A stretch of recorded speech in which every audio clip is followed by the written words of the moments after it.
Bonsoir, merci de suivre ce live Studirama TV. Ce soir, ce live est consacré spécifiquement aux admissions parallèles au sein du programme Subdeco Reims, donc Reims Management School.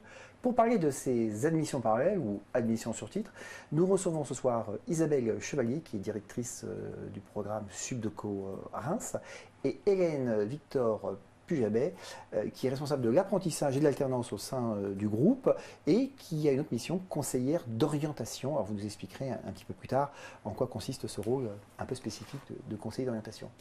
Alors Isabelle, c'est vers vous que je me retourne pour vous poser la première question de ce live. Que représentent les admissions parallèles ou les admissions sur titre dans la politique de recrutement d'étudiants de Subdeco Reims ? Alors, je vais commencer peut-être par un chiffre pour montrer que pour nous, c'est une population tout à fait significative et importante dans notre recrutement, puisque sur une promotion, nous avons 320 prépas, 90 tremplin 1 et 200 tremplin 2. Donc, ce sont des chiffres qui sont significatifs, d'une part, et assez stables depuis pas mal d'années. C'est une population que l'on trouve particulièrement intéressante, d'abord parce que ça nous permet d'avoir cette diversité au niveau de notre promotion, et je pense que l'apport des prépas versus les admissions parallèles est tout à fait profitable aux uns et aux autres. Et ensuite, sont souvent des étudiants qui ont peut-être mûri leur projet professionnel, en tout cas qui ont une vision de la professionnalisation de leur parcours plus importante que des prépas. Et à ce titre-là, il y a une certaine maturité, il y a une certaine adaptabilité parce qu'ils ont déjà fait des stages. Et donc, c'est vraiment des étudiants qu'on est très content d'avoir et qui sont vraiment les bienvenus à l'école. Alors, on a beaucoup de questions sur les admissions parallèles, sur qui est concerné. Vous faites partie d'une banque d'épreuves, qui est la banque Tremplin. Alors, pour essayer de structurer ces 40 minutes que nous allons passer ensemble, on va parler d'abord des admissions parallèles en tant que telles. Si vous pouvez nous expliquer d'abord qui est concerné par les admissions parallèles chez vous. Alors, les tremplins sont des étudiants qui sont titulaires d'un bac+2, donc ça peut être 2 années en faculté, quelle que soit la discipline, ça peut être un DUT, ça peut être un BTS, ou tout autre bac+2 par équivalence en crédit ECTS. Et les tremplins 2, ce sont des étudiants qui ont bac+3, donc licence 3 en faculté ou école de type bachelor, où ils ont déjà fait finalement de la gestion.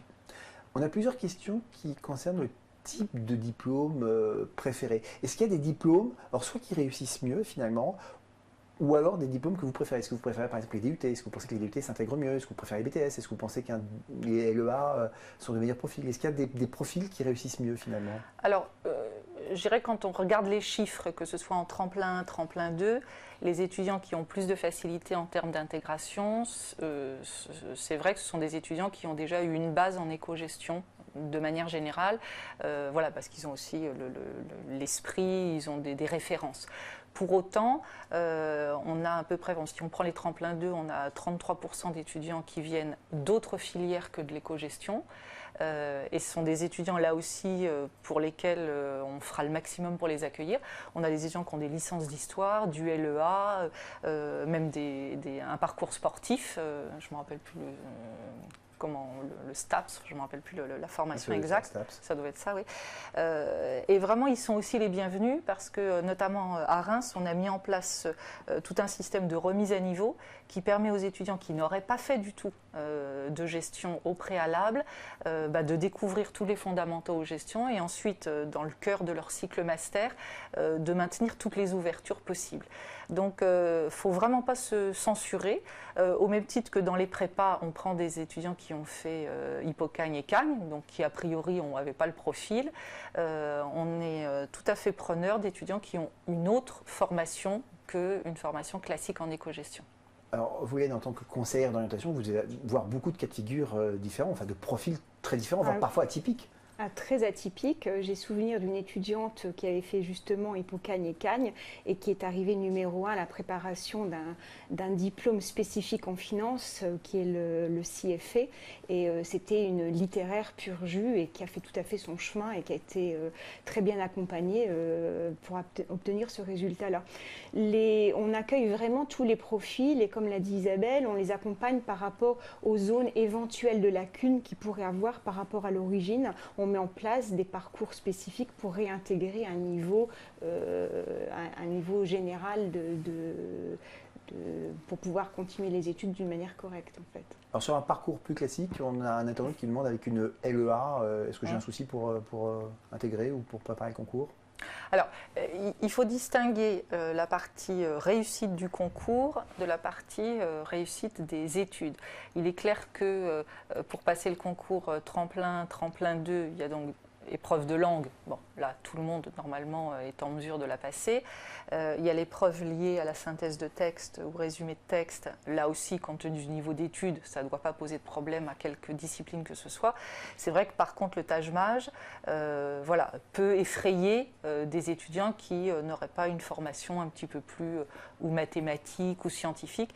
Le Taj-Maj, manifestement, pour en avoir discuté avec beaucoup d'étudiants, c'est quelque chose qui se prépare longtemps à l'avance et à force d'entraînement, même si vous avez un profil plus littéraire, il n'y a pas de raison que les étudiants ne réussissent pas cet examen.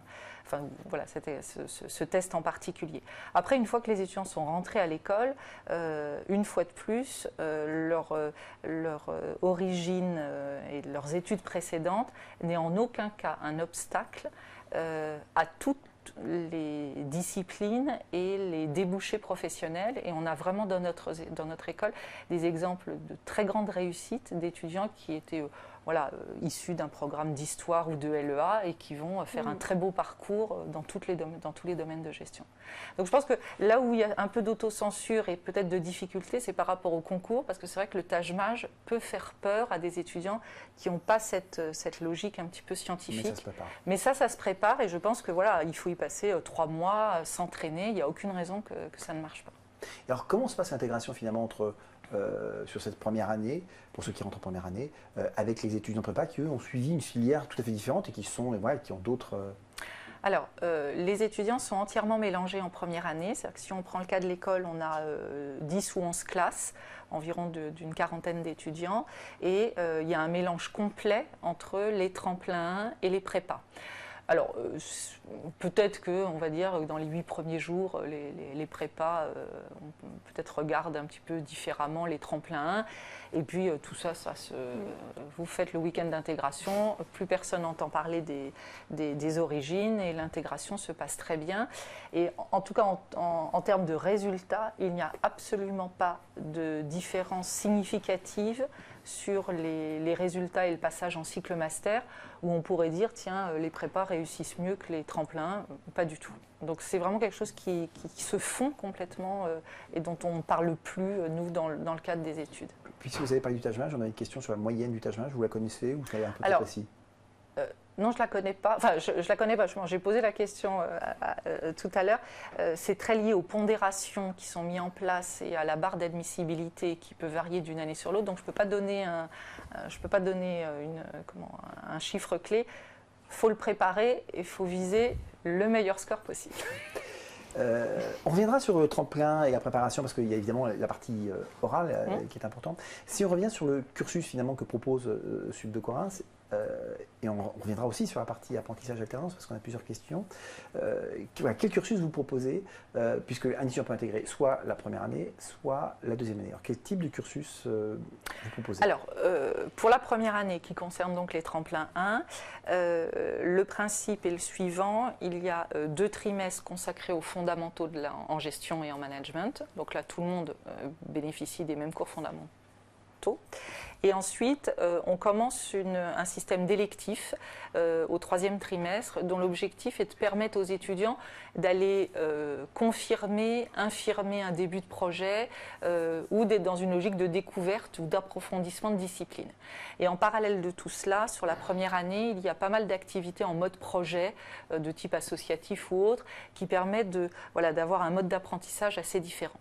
À partir du cycle master, et là donc intègre les tremplins 2, là on est sur une grande offre de cours distincts, puisqu'on a à peu près 120 cours proposés sur un format de 3 semaines intensif.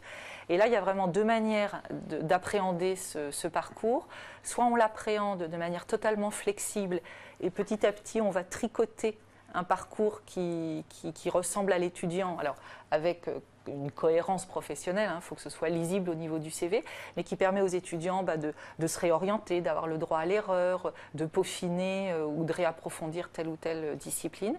Ou alors les étudiants vont, entre guillemets, faire confiance aux professeurs en disant, voilà, les professeurs ont identifié des parcours spécialisés, qu'on appelle chez nous des parcours conseillers, qui correspondent à des filières. Et donc l'étudiant qui a l'idée très claire de vouloir faire de l'audit ou des ressources humaines, eh bien, suit et s'inscrit au cours qu'on lui a demandé de suivre pour aboutir à cette spécialisation.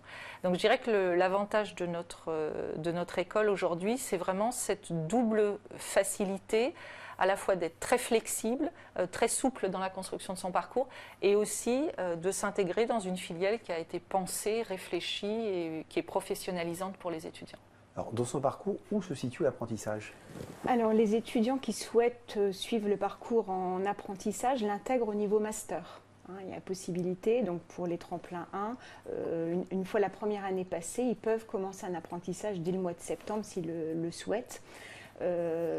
Pour un apprentissage de 2 ans à l'entrée du Master 1 ou pour un apprentissage d'1 an, s'ils le souhaitent, à l'entrée du Master 2. Pour les tremplins 2, en fait, il y a une période de septembre à décembre où ils refont un petit peu tous les fondamentaux de la gestion pour que tout le monde soit au même niveau. Ça a lieu de septembre à décembre. Chez nous, ça s'appelle la préparation au cycle master. Donc, ils peuvent prétendre à l'apprentissage à partir du mois de janvier. Et pareil, en Master 1, quand ils rentrent en janvier, pour un apprentissage de 2 ans ou un apprentissage d'1 an à leur entrée en Master 2. Quel est le rythme choisi pour l'apprentissage chez vous? Alors, un cours chez nous, ça dure 3 semaines en fait. Donc, le rythme d'alternance minimale est de 3 semaines en entreprise, 3 semaines à l'école. Mais avec la souplesse de notre parcours, les employeurs peuvent très bien cumuler des périodes et demander une immersion à leur apprenti de plusieurs mois d'affilée. Le tout, c'est que pendant la période complète de leur apprentissage, ils proposent à l'entreprise 60% du temps de présence en entreprise et 40% pour suivre les cours. Il y a une grande flexibilité dans notre rythme d'apprentissage lié à ça. Donc ça peut être du 3 semaines, 3 semaines, 3 mois, 3 mois, 6 mois, 6 mois, selon les besoins en fait, de l'entreprise. Alors, on nous pose la question de savoir si, lorsqu'on choisit l'apprentissage, il est possible d'avoir le même parcours académique que les autres, à savoir, est-ce que les doubles diplômes sont possibles dans le cadre de l'apprentissage, et est-ce qu'éventuellement toute la partie internationale, en fait, est possible aussi? Tout à fait. En fait, le double diplôme, ça dépend ce qu'on entend par double diplôme, parce qu'à RMS, on propose des doubles cursus. Un double cursus, Isabelle développera peut-être tout à l'heure après, c'est tout à fait possible avec des aménagements de la part de l'université ou de la part de notre part. Et il y a beaucoup d'étudiants qui sont en double cursus qui arrivent à faire l'apprentissage et le double cursus. Un double diplôme, ça veut dire partir 1 an à l'étranger, ce n'est pas possible. Moi, j'ai jamais vu un étudiant réussir à négocier avec une entreprise l'apprentissage et d'être absent pendant 1 an. C'est pour une raison complètement pratique que ce n'est pas possible.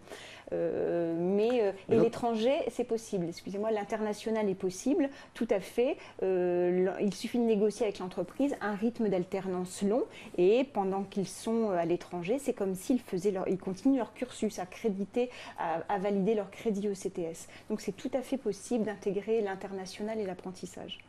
Donc on a vu que le double cursus est possible dans le cadre de l'apprentissage. C'est une des spécialités du programme Subdeco. Oui, tout à fait.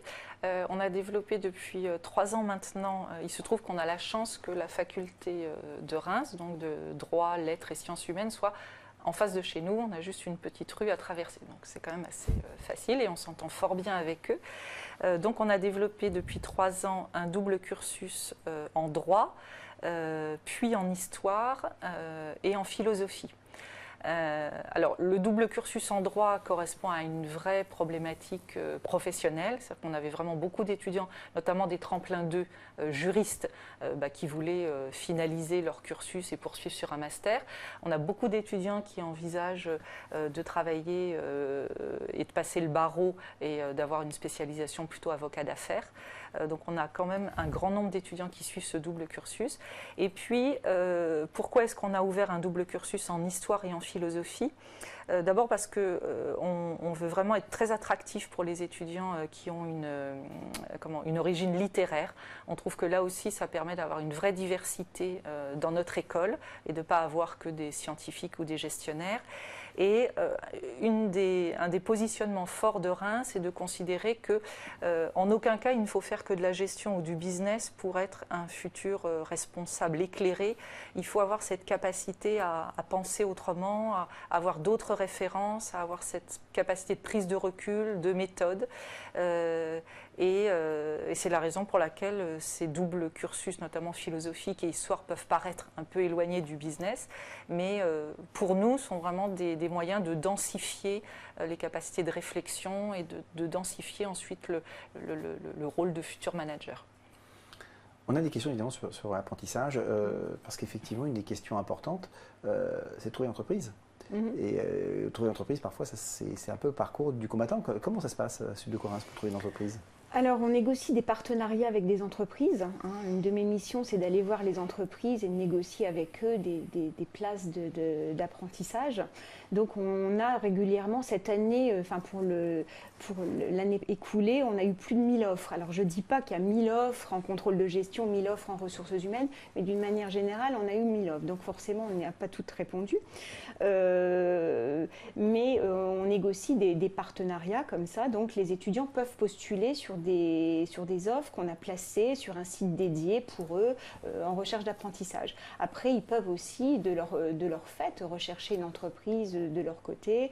Voilà. Moi, je suis là pour les aider aussi dans toutes les recherches, pour structurer leurs recherches par rapport à leur projet professionnel à la sortie de l'école et les aider pour toutes les étapes, lettre de motivation, candidature, optimisation du CV, entretien d'embauche, etc. Il y a tout un accompagnement qui est fait autour de l'apprentissage. Est-ce que vous avez un droit de regard sur l'entreprise choisie, sur la mission qui est proposée ? Est-ce que vous pouvez dire, non, ça, c'est pas vraiment dans le cadre de votre scolarité, ça ne nous paraît pas être une bonne option ? Oui, il y a quand même un droit de regard à deux niveaux. D'une part, parce qu'il faut être sûr que les missions correspondent bien à un niveau master. Il est évident qu'il faut qu'il y ait de la densité dans les missions d'apprentissage. Et le deuxième point, c'est aussi sous un aspect financier. Il faut que l'entreprise soit prête à prendre en charge les frais de scolarité via la taxe d'apprentissage. Et ça, c'est mon rôle en amont de valider ça auprès des entreprises. On va revenir un peu sur le concours tremplin. On a Pierre qui est en licence, en troisième année de licence, et qui souhaite passer au concours tremplin 1, et il ne précise-t-il pas le 2. Et il nous demande si, alors pourquoi, je ne sais pas, mais il nous demande si à l'oral, le fait d'avoir un projet associatif peut l'aider, si ça peut être un plus dans la présentation de son oral. Alors oui, bien sûr, lors d'un entretien, l'objectif c'est de mesurer la capacité de réflexion, d'argumentation des étudiants. Donc à la limite qu'il ait un projet associatif dans quelque domaine que ce soit,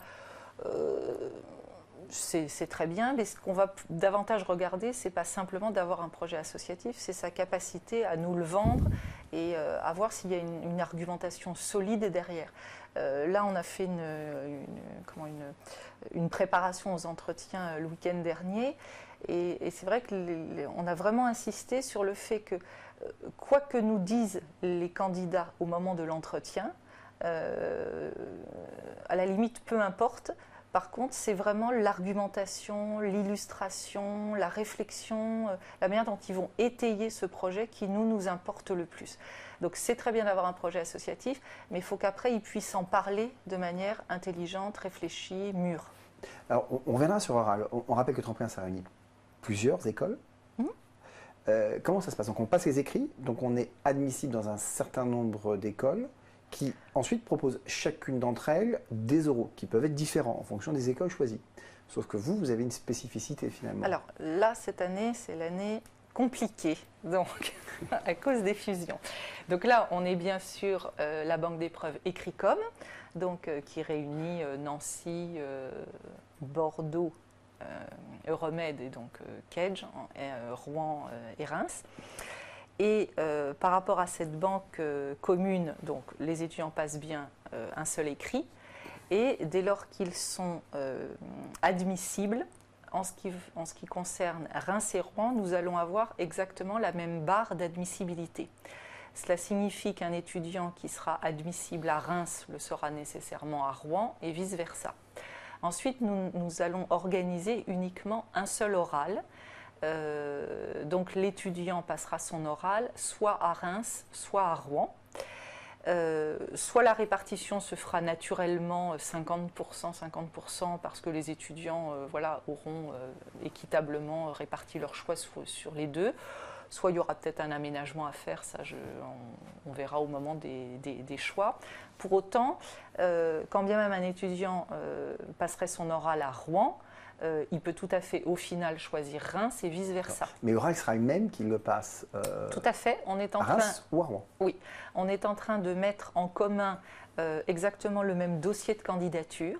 Nous aurons le même dossier de candidature, nous aurons les mêmes constructions de jury, nous aurons les mêmes consignes au jury, nous aurons les mêmes documents d'évaluation, nous aurons les mêmes présentations dans les amphithéâtres et tout ce qui concernera le détail de nos parcours respectifs, puisque même si nous allons devenir une seule et même structure, pour l'instant, il y a donc notre parcours à Reims qui a ses spécificités, double cursus, apprentissage, flexibilité, et puis il y a le parcours à Rouen, et pour autant les étudiants, donc, après leur résultat d'admission, devront de toute façon choisir entre faire leur parcours à Reims ou à Rouen, puisque les programmes sont pour le moment encore différenciés. Simplement, là aussi, un étudiant qui sera admis à Reims le sera également à Rouen, et c'est à l'étudiant au final qui choisira finalement le campus, puisqu'on deviendra 2 campus, le campus sur lequel il veut suivre ses études. Et à noter que c'est la même chose pour Kedge, c'est-à-dire que les 4 écoles qui donnent lieu à 2 écoles, on met en place au sein de la banque Écricom le même principe, de manière à ce que les étudiants n'aient qu'un seul oral à passer, d'abord pour concrétiser cette fusion, et puis ça leur permet aussi tout simplement de faire des économies, parce que le Tour de France des oraux, ça coûte cher, c'est fatigant. Donc déjà, par rapport à la banque d'épreuves Écricom, ils ont 2 € de moins à passer. Bon, espérons que ce sera clair pour les internautes.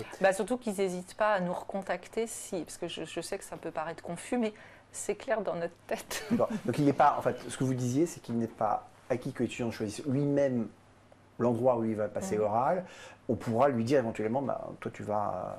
Voilà, mais pour autant, toi tu vas à Reims. Voilà, Et pour autant, les examens, les euros seront les mêmes. Voilà. Vous aurez les mêmes grilles d'analyse. On a les mêmes grilles d'analyse. Il y aura des salles dédiées à l'autre école, de manière à ce qu'un étudiant, par exemple, qui passe son oral à Rouen, pourra se rendre dans une salle dédiée à Reims et avoir des interlocuteurs pour recueillir toutes les informations concernant le cursus de Reims et vice-versa à Reims. On va essayer d'optimiser au maximum les informations. Sans aller dans le détail, est-ce qu'éventuellement on peut imaginer qu'il y ait des professeurs ou des membres du jury de Reims qui soient à Rouen et inversement? Vous voyez que ce sont des équipes mixtes? Oui, ça c'est possible. Alors, c'est qu'il y a il y a quand même un grand nombre de candidats à faire passer.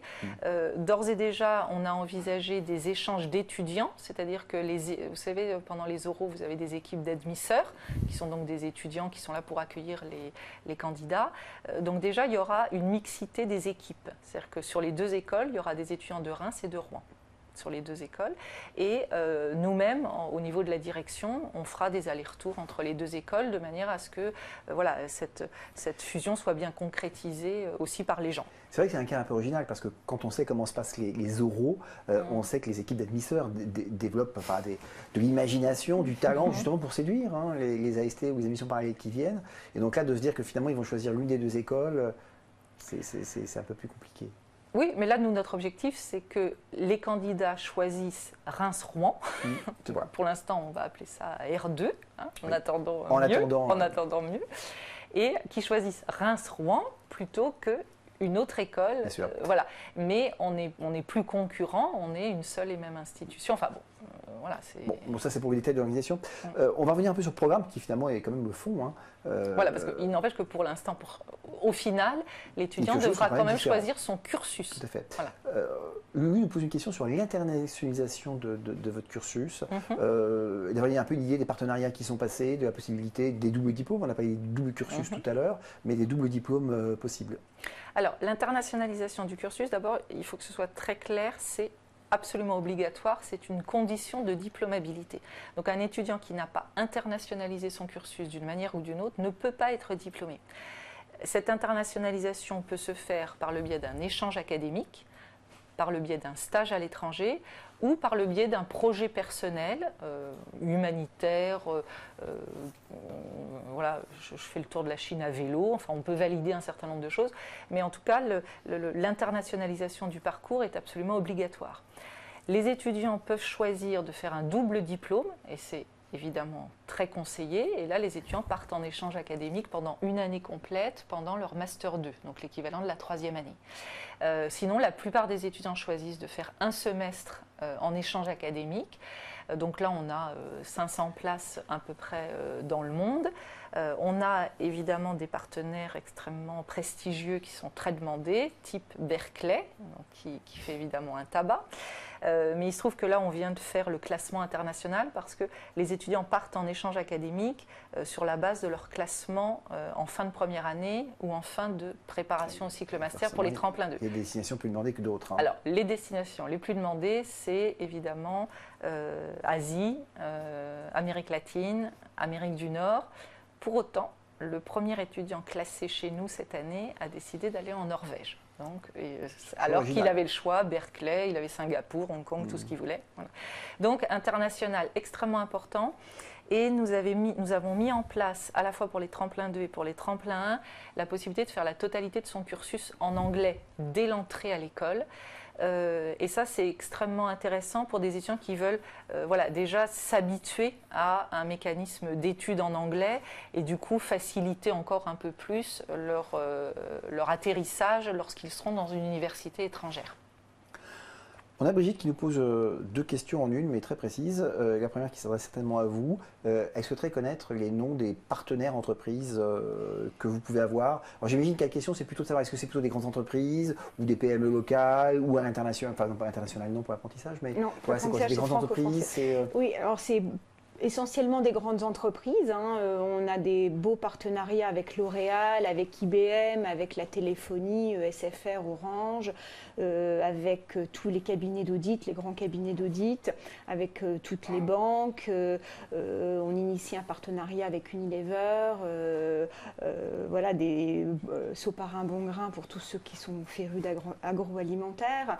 Mais il y a également forcément, de par les PME, il y a de par notre localisation géographique, on a un excellent partenariat avec les maisons de champagne.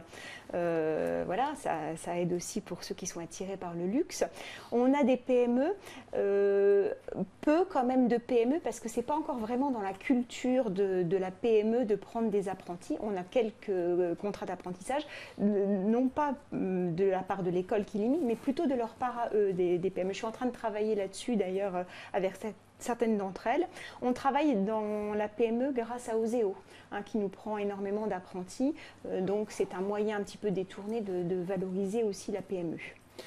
Alors Brigitte, qui nous posait cette question sur les partenariats, nous pose une autre question qui est sur la stratégie RSE et le développement durable. Et elle nous demande si c'est quelque chose qui est recherché par les entreprises. Voilà, elle nous demande si c'est une spécialisation qui est recherchée par les entreprises. Alors, au niveau de la RSE, donc déjà ça c'est quelque chose qu'on a considérablement développé à Reims et pour nous lancer des lauriers, il se trouve que les enseignants en charge de la RSE chez nous ont développé un cours en première année qui a reçu le premier prix de la FNEJ en juin dernier. Donc on était évidemment extrêmement fiers de ça. Donc c'est vrai qu'on a un positionnement extrêmement important autour de la RSE. Au niveau des entreprises, on s'aperçoit que aujourd'hui, il y a malgré tout encore peu de postes 100% sur des problématiques RSE, mais par contre, c'est quelque chose qui devient extrêmement transversal. Donc il faut absolument que les étudiants, quelle que soit la discipline qu'ils vont approfondir, aient une approche RSE, que ce soit en finance, en marketing, en RH, dans tout ce que vous voulez. Et du coup, c'est dans ce sens-là aussi que l'on travaille à l'école. Nos professeurs en charge de la RSE ont des cours dédiés à cela, mais forment aussi les enseignants pour que chaque enseignant, dans ses propres disciplines, laisse de la place aux thématiques liées à la RSE, parce que c'est ce qui correspond finalement au marché du travail. Mais peut-être tu peux en Oui, dire plus. c'est tout à fait ça. C'est une corde en plus à leur arc quand ils se présentent sur le marché de l'emploi. Mais il n'y a pas vraiment de poste dédié pour le moment, ou vraiment en très faible nombre, complètement à la RSE. On a une question qui est un peu abrupte, mais qui finalement relève de l'insertion professionnelle. On demande que vaut le diplôme Sup de Corin sur le marché du travail. Alors c'est un peu brut comme question, mais ça pose la question finalement de l'insertion professionnelle, de comment s'intègre l'insertion professionnelle. Et moi j'aurais envie d'en ajouter une autre pour vous. Est-ce qu'on peut considérer que ceux qui font de l'apprentissage, ou de l'alternance au sens général du terme, finalement s'intègrent mieux, plus rapidement que ceux qui font un parcours plus classique? Alors, d'une manière à Sup de Corin, en fait, on s'est aperçu que dans 75% des cas, il y a une proposition d'embauche à l'issue d'un contrat d'apprentissage. Ce qui ne veut pas dire que l'étudiant reste dans l'entreprise qui l'a employé en apprentissage, parce que parfois, ça évoque pour eux éventuellement un changement, une petite réorientation après un contrat d'apprentissage ou d'autres pistes professionnelles. Mais dans 75%, il y a une proposition d'embauche, ce qui est quand même pas négligeable à l'heure actuelle. Et on s'aperçoit que ça favorise quand même grandement l'intégration sur le marché de l'emploi. Ça c'est sûr. Ensuite, le diplôme, j'ai pas les résultats en tête, peut-être les as-tu davantage? Non. En fait, de l'insertion. On fait chaque année des enquêtes premier emploi, et puis surtout pour mesurer d'une année sur l'autre les secteurs principaux, la taille des entreprises, le niveau de salaire et la durée de recherche d'emploi. Jusqu'à présent, nos chiffres restent excellents, donc en termes d'insertion professionnelle, tant en termes de niveau de salaire qui est autour de 38 € que de rapidité de recherche de travail. Maintenant, on est en train de dépouiller l'enquête des étudiants qui ont été diplômés en décembre dernier. Et donc là, on va avoir les chiffres d'ici quelques semaines. Bon, on les attend avec beaucoup d'impatience parce que là, malgré tout, voilà, la crise existe et évidemment, on est extrêmement curieux de savoir si nos étudiants ont été touchés ou non par la situation économique actuelle. Mais jusqu'au dernier chiffre, donc, qui date de décembre, des étudiants qui sont sortis en décembre 2011, nos chiffres sont tout à fait excellents. Parce que c'est une des raisons aussi pour lesquelles tant d'universitaires ou d'autres diplômes intègrent une école comme la vôtre, c'est justement cette employabilité. Est-ce que vous développez des modules spécifiques pour préparer les jeunes au marché du travail? Parce que c'est bien d'être bien formé, d'avoir une bonne approche pédagogique, mais en même temps, le marché du travail, il faut en appréhender les réalités, c'est pas toujours simple. Alors à RMS, il y a vraiment un accompagnement à deux niveaux, on va dire, sur le plan collectif, puisque c'est intégré dans les cours, c'est même crédité le crédit ECTS, donc ça fait partie intégrante du parcours de cet accompagnement. Et donc sur le plan collectif et sur le plan individuel, il y a vraiment la possibilité individuellement de choisir son parcours et de l'accompagner. Après pratiquement chaque année, il y a une mise au point après un stage, etc., pour voir la réorientation professionnelle et l'accompagnement et l'aide quand il y a besoin pour trouver soit le stage, soit l'apprentissage, soit le premier emploi. On a développé là récemment ce qu'on appelle dans le recrutement les assessment centers qui se développent beaucoup au niveau des entreprises. Et encore cet après-midi, je travaillais avec mes collègues qui travaillent avec moi sur l'accompagnement professionnel, sur un projet spécifique pour des étudiants qui veulent, à l'issue de leurs études, entrer en VIE. Donc ils ont une problématique particulière. Eh bien, on monte pour eux, ça représente, c'est à petite échelle, mais ça représente une dizaine d'étudiants. On monte pour eux un jury, une simulation de jury, d'ateliers, d'entretien de groupe pour vraiment les préparer au mieux par rapport à leur projet professionnel qui correspond pour eux spécifiquement à un VIE. Cet aspect, je réinsiste là-dessus, cet aspect accompagnement professionnel, développement personnel, développement des compétences justement pour cette employabilité, c'est vraiment un point fort de Reims sur lequel on travaille depuis très longtemps. Donc on y a mis des moyens, on a des ressources et on a une réactivité. C'est-à-dire qu'effectivement, un étudiant en fin de cursus qui veut avoir une simulation spécifique par rapport à son projet, on va la lui monter.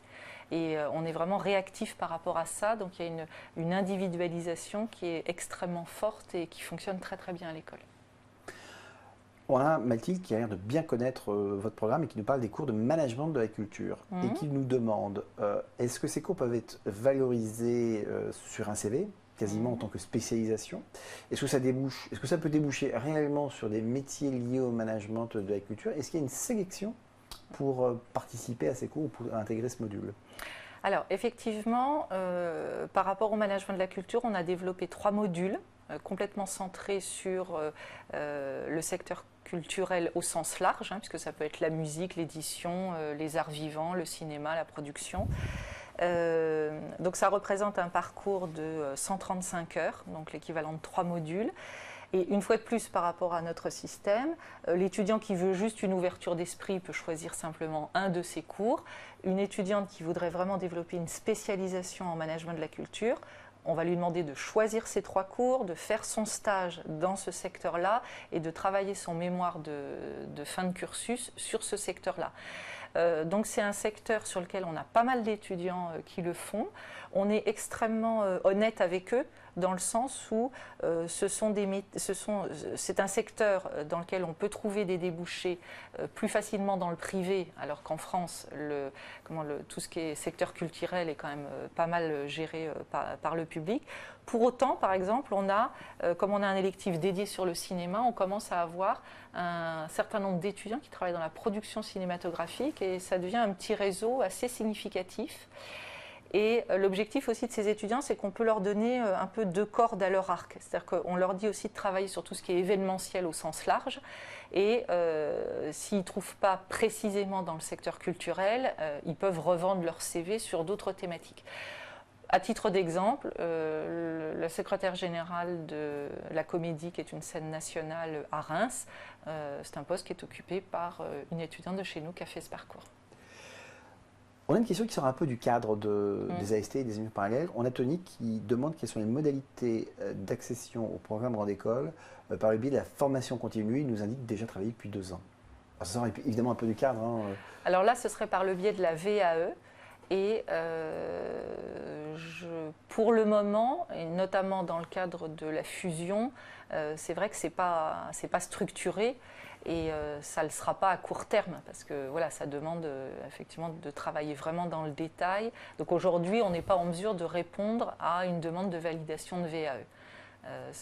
En tout cas, à court terme, ce n'est pas possible. Ça sort un petit peu du cadre.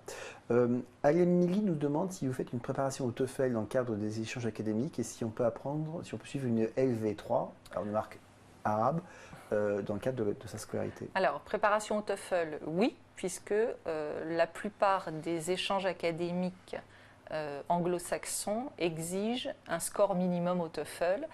Donc nous, on fait une préparation à cet examen. Par contre, on n'est pas centre d'examen. Donc ensuite, les étudiants le passent dans les différents centres d'examen.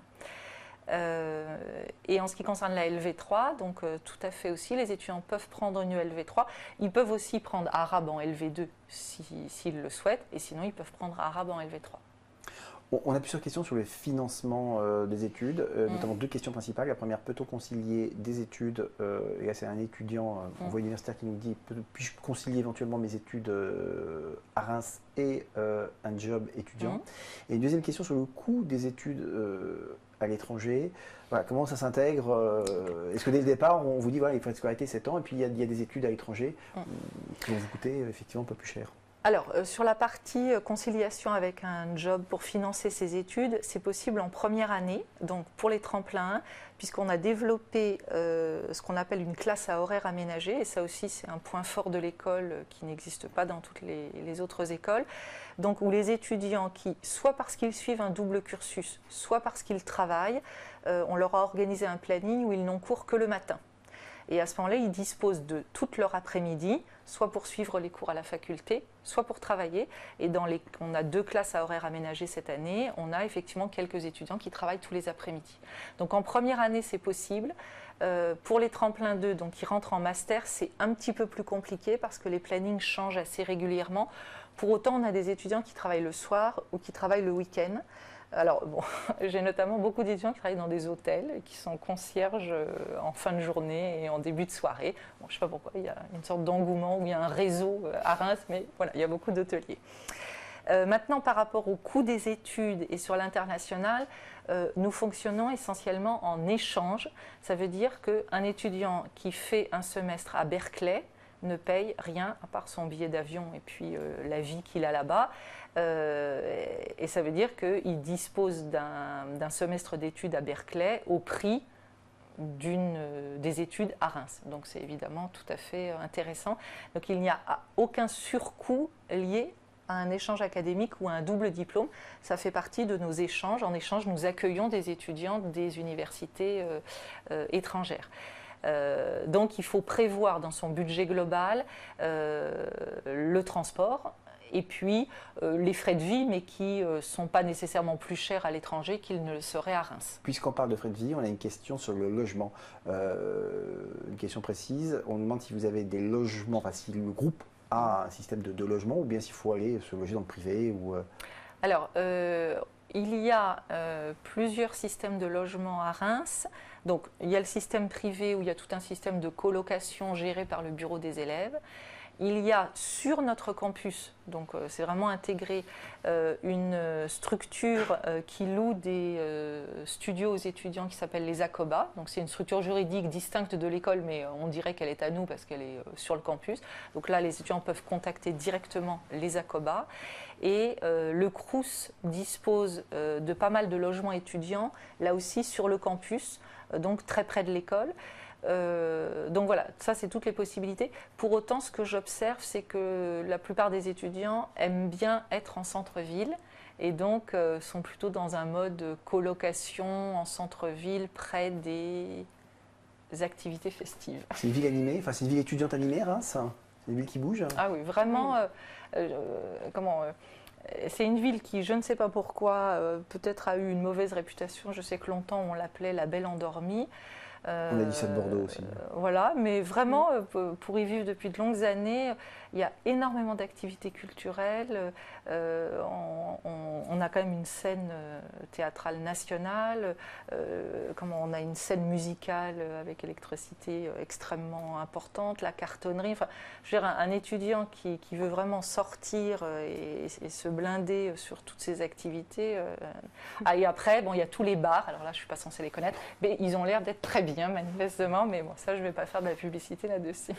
Pour revenir sur quelque chose qui est un peu plus pédagogique et qui ne concerne pas forcément finalement que Hermès ou Sud de Corinth, et si vous pouvez rassurer finalement ceux qui s'apprêtent à passer les épreuves, sur le fait qu'un diplômé de chez vous qui est rentré par le biais des AST ou des émissions parallèles, finalement, a exactement le même diplôme que celui qui vient de prépa, et qu'en tout cas, par les recruteurs et par ceux qui vont éventuellement l'employer, c'est exactement la même chose et que les recruteurs ne font pas la différence. Il y a une sorte de légende tenace, de rumeurs qui circulent en disant oui, mais quand on vient d'un autre univers que celui des prépas, même si on a passé le diplôme, c'est pas forcément la même chose. Moi, honnêtement, je n'ai jamais eu de remarques de ce type de la part des recruteurs. Une précision qui est importante, notamment pour les étudiants qui feraient l'apprentissage, tout le monde a exactement le même diplôme et peut faire exactement le même cursus chez nous. C'est-à-dire que les apprentis ne sont pas non plus dans un track à part. Donc, quel que soit le concours d'origine, les étudiants ont exactement le même diplôme. Comme la durée des études est de l'ordre de 3 ou 4 ans, ce qui fait la différence, c'est la richesse de leur CV. Donc plus il va être internationalisé, plus il va être professionnalisé, plus il va y avoir une cohérence dans le choix de leur cursus, plus ils vont avoir un super CV et être employables. Hélène, tu peux revenir, mais j'ai jamais entendu de différence par rapport à la prépa. Non, moi non plus. En fait, peut-être ça dépend de l'origine aussi du recruteur. Un recruteur qui a fait des classes préparatoires ou un recruteur qui a fait un tremplin ou un tremplin 2 va peut-être favoriser davantage une voie qu'une autre. Mais sinon, objectivement, il n'y a pas de différence à l'arrivée sur les origines. La différence, elle se fait vraiment sur la manière dont l'étudiant va s'approprier et optimiser toutes les ressources que l'on met à sa disposition. On peut faire une école de commerce bêtement, et ben on aura un CV pas classique. Oui. On peut vraiment exploiter à fond tout ce que l'école propose comme opportunité, et là qu'on soit DUT, prépa ou licence, je dirais que ça n'a aucune espèce d'importance. On a plusieurs questions sur la présence physique pour les examens, soit d'étudiants étrangers qui envisageraient d'intégrer, de passer le concours, soit d'étudiants français qui sont sur des parcours compliqués, parce qu'on a un interlocuteur qui nous explique qu'il est en bachelor et qui doit partir à Pékin. Est-ce qu'il y a possibilité de passer les oraux à distance, par intermédiaire de Skype ou de tout autre procédé? Est-ce que ça, c'est possible? Alors, sur Tremplin 1, Tremplin 2, on a des sites pour faire passer les oraux à Londres et au Maroc, c'est tout. Donc, par rapport à l'étudiant qui envisageait la Chine, ce n'est pas possible sur ce concours-là. Par contre, pour les étudiants étrangers, eux, ils ont un concours spécifique qui s'appelle Universa, et où toutes les informations sont indiquées sur le site. Donc eux, ils n'ont pas à passer Tremplin ou Tremplin 2, ils passent le concours Universa dès lors qu'ils sont titulaires d'un diplôme étranger. Oui, c'est clair. Ce live arrive à sa fin et j'ai encore une question à vous poser sur les émissions pareilles. Donc ces étudiants qui n'ont pas été bercés pendant 2 ans dans une prépa, où ils ont eu le temps de bien comprendre le mode de fonctionnement, de bien se renseigner sur ce que sont les écoles de commerce. En fait, quelle est la différence finalement entre le cursus que vous allez leur proposer et ce qu'ils ont pu connaître? C'est vrai qu'entre un BTS, un DUT et un universitaire, ce n'est pas forcément la même chose, mais qu'est-ce qui va vraiment être très très différent? Alors, l'interdisciplinarité, c'est-à-dire que là, ils vont vraiment, notamment ceux qui viennent de licence, ils vont plutôt avoir approfondi une discipline, les juristes, les historiens, les linguistes, etc. Là, on va vraiment être dans une approche systémique de l'entreprise, donc ils vont vraiment avoir une compréhension du modèle, du business global. Donc ça, déjà, c'est une différence et ils vont être confrontés à beaucoup plus de disciplines. Et d'ailleurs, parfois, j'ai des étudiants qui me disent « Pour nous, c'est difficile parce qu'on est plutôt habitué à approfondir les choses. Et puis là, notamment la première année, on a 10 disciplines à appréhender et on a l'impression de les survoler. » Bon, il n'empêche qu'il faut cette vision globale. Donc ça, c'est une première chose. Ensuite, il y a évidemment tout l'aspect professionnalisation et internationalisation de notre cursus qui est en permanence. D'abord parce qu'on a beaucoup d'étudiants étrangers sur nos écoles, donc il y a cette interaction permanente. Il y a la richesse de la vie associative qui va leur permettre d'avoir une vie extrêmement riche en termes de mode projet. Il y a cette professionnalisation alors, par le nombre important de stages, mais aussi par toutes les activités que l'on met en place avec le service relations entreprises, où les entreprises viennent sur l'école et où les étudiants peuvent faire des simulations d'entretien, peuvent assister à des conférences. Donc il y a toute cette richesse d'activités qui est évidemment extrêmement différente de ce que l'on a en BTS ou en licence. On a eu plusieurs questions vraiment très précises sur les frais de la scolarité, sur les conditions d'admission spécifiques. Mais pour tout ça, je propose aux internautes de se rendre sur votre site, RMS, ou voir sur le site du concours Tremplin pour voir les frais, les frais et les modalités. Si on pouvait vraiment en 2 mots définir les qualités que vous attendez chez vos futurs candidats, ceux qui vont passer les oraux. On a bien compris que l'épreuve orale, la spécificité de l'épreuve orale, qu'il n'y a pas besoin finalement de temps à travailler que ça. Mais voilà, qu'est-ce que vous attendez fondamentalement comme qualité? Tu veux commencer? Moi, je dirais la passion d'entreprendre, la passion de s'investir dans un projet professionnel et d'ouverture. C'est le mot qui me vient en premier. C'est ce que j'essaye de remarquer, en tout cas quand je participe au jury d'admissible, c'est la profonde motivation et l'intérêt. Moi, j'ajouterais la maturité, parce que voilà, on a des étudiants qui ont 20, 21 ans. Voilà, il est temps de passer dans le monde adulte et il faut vraiment s'emparer de ses études pour en faire quelque chose de bien. Et puis l'ouverture, parce qu'une fois de plus, on n'est pas là pour faire des techniciens, on est là pour faire des gens qui vont réfléchir, peut-être changer les modèles, être innovants, créatifs. Donc toutes ces qualités-là sont les bienvenues et surtout ne pas être stéréotypé et abandonner l'idée qu'un étudiant en école de commerce doit être dynamique. Il y a 10 000 autres qualités et qu'on sera bien heureux d'accueillir. Alors on aurait pu conclure là-dessus, mais on va faire plaisir à Marie qui nous pose une dernière question, qui nous dit « J'ai pas encore révisé Tremplin 1, à votre avis, est-ce que j'ai encore mes chances ?» Oui, si elle aime les tests Taj-Maj. Après, ça dépend. Voilà, c'est possible, bien sûr, c'est possible. Mais il faut travailler. Isabelle Chevalier, Hélène Victor Pugebé, merci d'avoir participé à ce live et d'avoir répondu aux questions des internautes. Et rendez-vous pour les prochains lives de Studyrama TV.